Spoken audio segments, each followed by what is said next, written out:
నమస్తే అక్క. నమస్తే. ముందుగా మీకు బతుకమ్మ శుభాకాంక్షలు.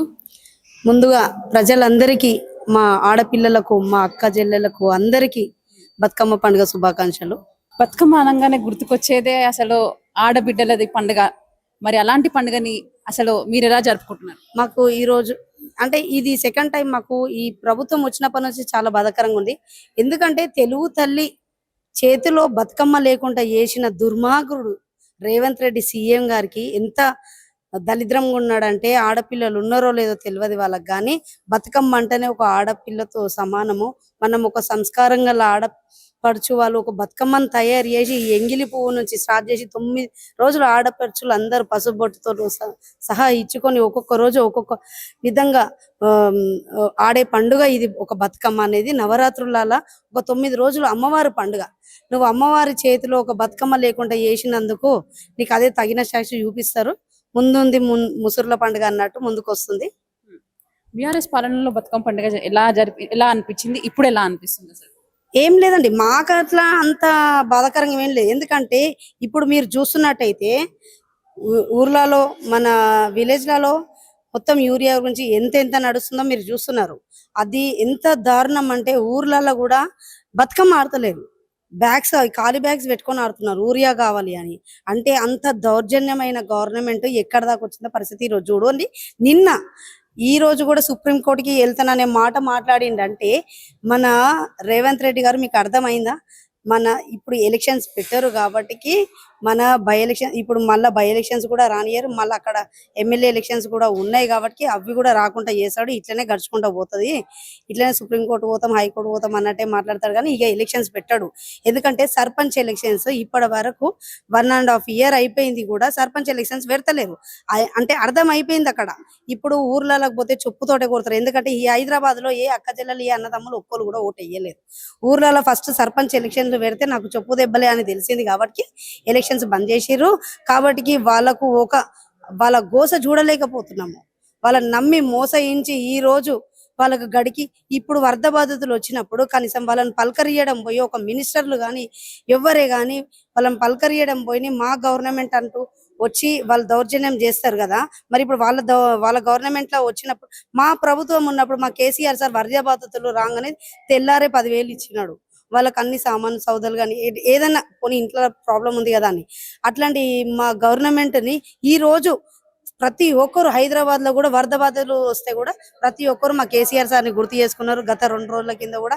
ఎందుకంటే వరద బాధితుల్లో తెల్లారి వచ్చి 10,000 ఇచ్చారు కాబట్టి ఏ ఒక్క మినిస్టర్ కూడా రాలేదు. అంటే ఇప్పుడు నీకు ఢిల్లీకి పోవడం అవసరమా? ప్రజల్ని చూసుకోవడం అవసరమా? అయితే మళ్ళీ మీరు ఇప్పుడు అంటున్నారు ఎలక్షన్స్ కూడా పోస్ట్ పోన్ అవుతాయని అంటున్నారు. మరి ఇప్పుడు జూబ్లీ హిల్స్ బై ఎలక్షన్స్ రాబోతున్నాయి కదా, మరి ఇప్పుడు అందులో ఎవరు గెలుస్తారు అన్నట్టు? జూబ్లీ హిల్స్ లో మేమే 1 way గా గెలుస్తాము. ఎందుకంటే అందుకోసం బై ఎలక్షన్స్ మళ్ళా అది కూడా పోస్ట్ పోన్ చేయాలన్నట్టు చదువుకోబోతున్నాడు. మాయి కూడా వచ్చే జిహెచ్ఎంసీ ఎలక్షన్స్ లో ఇంకొక 3-4 months లో మాయి కూడా ఎలక్షన్స్ వస్తాయి. మాయి కూడా పెట్టాడు. ఎందుకంటే అంతేగా, ఒక మేయర్ గారు వెళ్ళిపోయింది, ఆమె మేయర్ డిప్యూటీ మేయర్ అనేటామె వెళ్ళిపోయింది. వాళ్ళకు దమ్ము ఉంటే గాక కండువా మార్చుకొని గెలిచి ఆడ మేయర్ లా కూర్చోవాలా, డిప్యూటీ మేయర్ గా కూర్చోవాలా. వాళ్ళకి ఆ దమ్ము అనేది లేక ఇప్పుడు పోయినందుకు బాధపడుతున్నారు. ఏంటి నెక్స్ట్ మేము ఏ పొజిషన్ లో ఉండము కదా అన్నట్టున్నారు వాళ్ళు. అయితే ఇప్పుడు చూసినట్టయితే మన కేసీఆర్ గారు ఉన్నప్పుడు అయితే బతుకమ్మ చీరలు పంపిణీ అనేది జరిగింది. మరి ఇప్పుడు కూడా ఇందిరమ్మ చీరలు కూడా పంపిణీ జరుగుతుంది కదా, మరి దాని గురించి చెప్పండి ఒకసారి. ఇందిరమ్మ చీరలు అంటారు.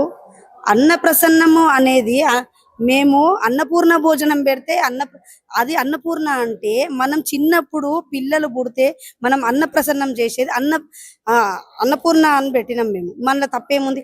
అట్లా అంటే మా కేసీఆర్ సార్ వచ్చినాక ఆరోగ్యశ్రీ అని ఉండే, ఆరోగ్యశ్రీని తీసేయలేడు కదా.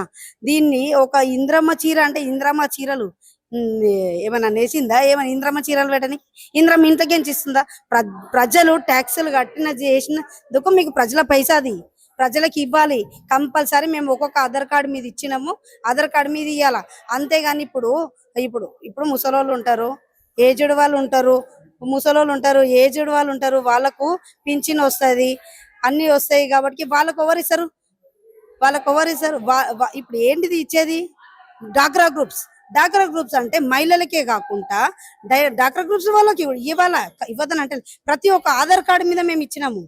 డాక్రా గ్రూప్స్ ప్రతి ఒక్క డాక్రా గ్రూప్ లో ఇస్తున్నారంటే ప్రతి ఒక్క మహిళలకు ఇవ్వాలా, ఒక ఆధార్ కార్డు చూపిస్తే కంపల్సరీ చీరలు ఇవ్వాలా. అంతేగాని డాక్రా గ్రూప్స్ వాళ్ళకే ఇస్తామని డాక్రా గ్రూప్స్ వాళ్ళు ఇవ్వండి, మేము వద్దంటలేం. మరి పెద్ద మనుషులు పింఛన్ వచ్చేటోళ్ళు ఉన్నారు, ప్రతి ఒక్కరు ఉన్నారు. మీరు ఆ రోజు చీరలు ఇస్తుంటే గివ్వా చీరలు అన్నటోళ్ళకు మరి అవే చీరలు మీరు ఇవ్వచ్చు కదా. ఏదో 700 800 అన్న కాడికి కానీ మాకైతే ఇప్పటి వరకు ఒక చీర కనిపించలేదు ఇక్కడ. మరి ఏ కార్పొరేటర్లు ఇస్తారో ఏ ఎమ్మెల్యే ఇస్తారో మాకైతే తెలియదు. ఇంతవరకు టీవీలో చూసిన మట్టుకే కానీ ఇంకా డాక్రా గ్రూప్స్ వాళ్ళని అడిగితే కూడా ఎవడాడు మమ్మల్ని పిలిచిండని అంటారు వాళ్ళు. మాకు వచ్చేది ఒకటి ఇంద్రమ్మ చీర. అంటే ఇంద్రమ్మ చీర ఏడికెంచి వస్తుంది? నీ ఇంట్లోకేంచి ఇస్తున్నావు పైసా పెట్టి? ప్రజల సొమ్ము, ప్రజల పైసా, ప్రజలు ట్యాక్స్ కట్టే పైసా అది. అంతేగాని ప్రజలకు అందరికీ చెందాలని కోరుకుంటున్నాం ఆడపడుచులందరికీ.